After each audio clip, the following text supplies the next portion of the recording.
Hello friends, আজ আমি রান্না করছি মাছের মাথা দিয়ে মুড়োঘণ্ট। জাস্ট এখানে দিলাম একটুখানি তেল দিলাম।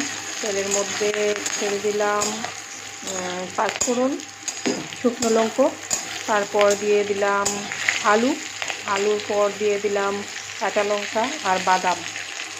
তারপর এখানে রেখেছি মাছের মাথা দিয়ে রান্না করব। এখন আমি দিয়ে দিচ্ছি চালটা রেখেছিলাম সুন্দর করে ধুয়ে রেখেছি পরিষ্কার জলে। তার মধ্যে দিয়ে দিলাম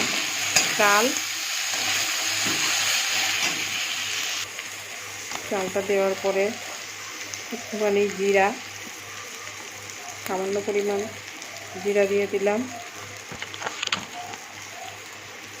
নুন দিয়ে দিলাম স্বাদ অনুসারে, তারপর দিয়ে দিলাম হলুদ গুঁড়ো।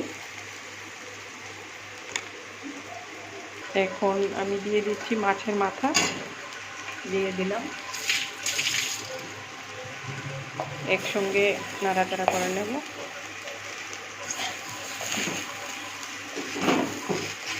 আপনারা চাইলে এখানে কিশমিশ দিতেও পারেন, নাও দিতে পারেন। আমি এখনো দিইনি, তবে পরে দিয়ে দেব।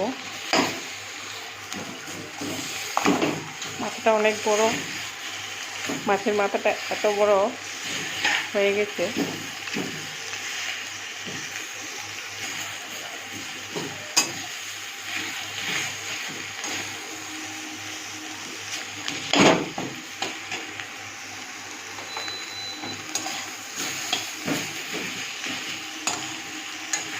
চালটা ভাজা হয়ে গেলে তারপর তার মধ্যে জল ছেড়ে দেব।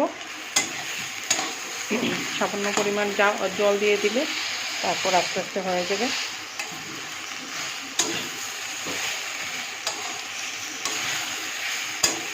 আমি সবসময় সিম্পল রান্না করি, কারণ আমি টাইম পাই না। এখন অফিস থেকে এসেছি, অফিস থেকে আসার পর তারপরে রান্না করেছি। খাওয়ার তো কেউ নেই, আমি আর আমার মেয়ে আছে। হাজব্যান্ড তো বাইরে থেকে, ছুটিতে আসবে।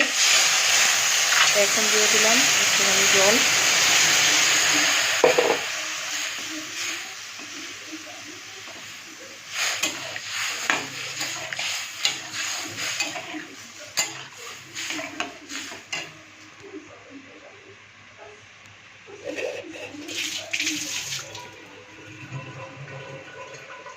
জাস্ট এখন হতে থাকুক, তারপর রান্না করব লাই পাতা বয়েল করে রেখেছি, লাই পাতা দিয়ে শুটকি দিয়ে রান্না করব। লাই পাতা বাটা শুটকি দিয়ে রান্না করব, আপনারা দেখবেন অবশ্যই। লাই পাতাটা ঠান্ডা হওয়ার জন্য রেখে দিয়েছি, এখন আর কিছু করব না।